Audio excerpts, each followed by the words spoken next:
So the rabbi stole like half my material. Probably just wait a little bit. But I just want to let you know, I asked Mike before I started writing my speech. I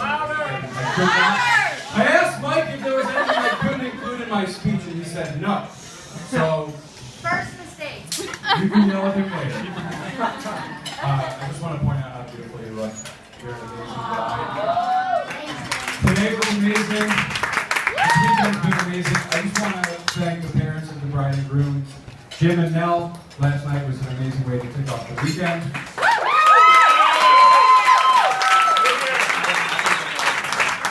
Rick and Ronnie, this whole weekend has been exceptional.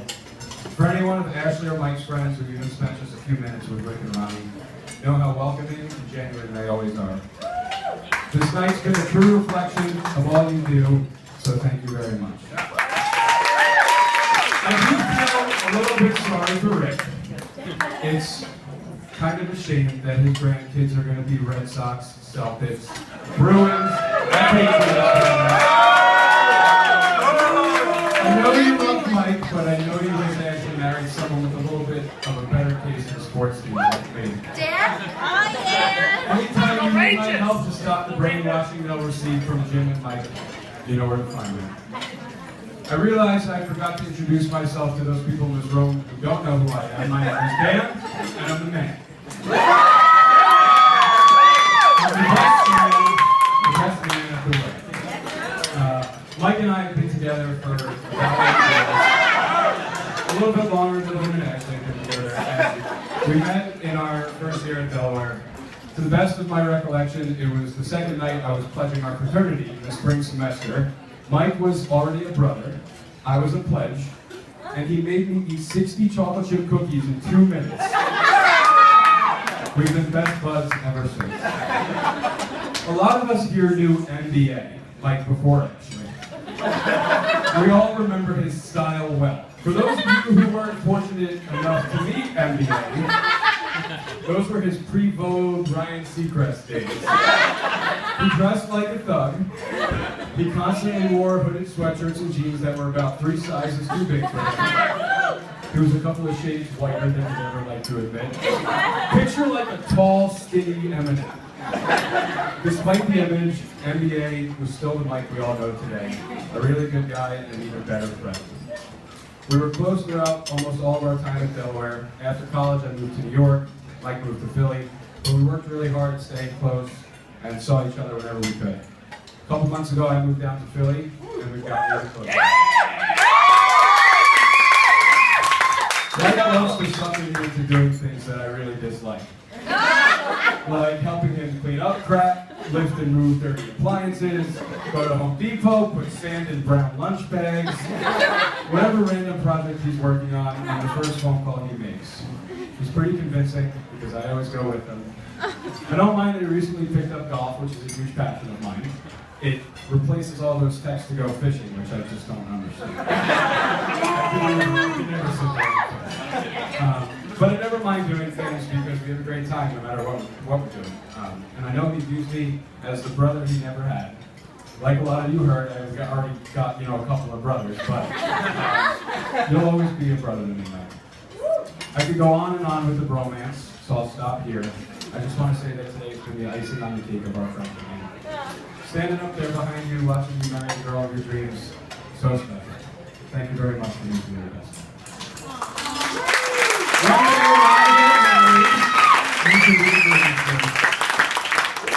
Ashley and I go back a bit too, probably around 7 years or so. I can't remember when I actually first met Ashley. We lived in the same freshman dorm but didn't know each other.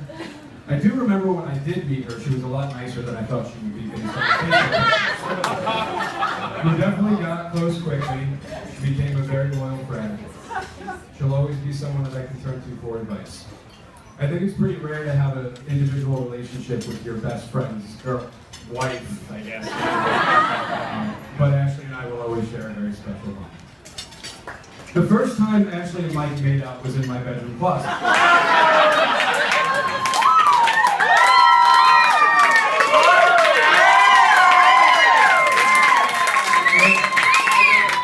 It was a serious foreshadowing of today's events. My closet was basically a hoopah, except it had really heinous striped polo shirts hanging.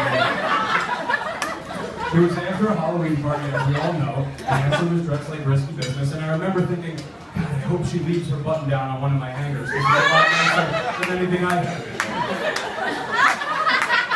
I'll always give myself credit for hosting their first kiss. Even though we were almost 20, Mike came out of that closet as proud as could be, like a 16-year-old party. He was really into Ash. For a while, he tried to play the tough guy card and act casual about what they had going on, but he was totally love-struck. I remember hanging out in the living room, and he used to get up and leave when she would call.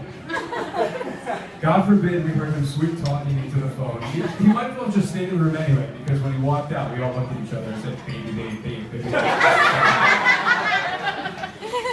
Senior year, we lived across the parking lot from Ashley, and his 40-yard dash time got up so quick. Every time she needed something, he was across the street. But he didn't care. He was really in love with her. As a couple, they're excited. They're constantly on the go, doing something. Within the last year, they went to the desert and adopted a dingo. Moved from a one-bedroom apartment across the hall into a two-bedroom apartment, and when they got bored with that, they bought Ben Franklin's first house and decided to embark on a do-it-yourself home makeover project. While I know for a fact that these things can cause tension to run high and heads to bang, they always keep their cool. They're just good like that. As a couple, they're indestructible. They complement each other so well and respect and admire one another. I've been fortunate enough to be by their side from the inception of their relationship and never once doubted how great they would be together. They always have each other's backs, and I imagine that there's no better foundation for the recipe for an amazing marriage. I know your future as husband and wife is bright. The life ahead of you is going to be remarkable. Just remember that it started in my bedroom closet. Thanks for everyone.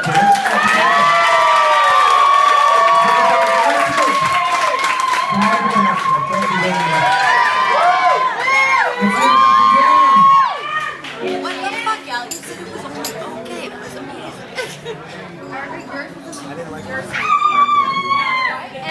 Let's hear it again for Dan Joker.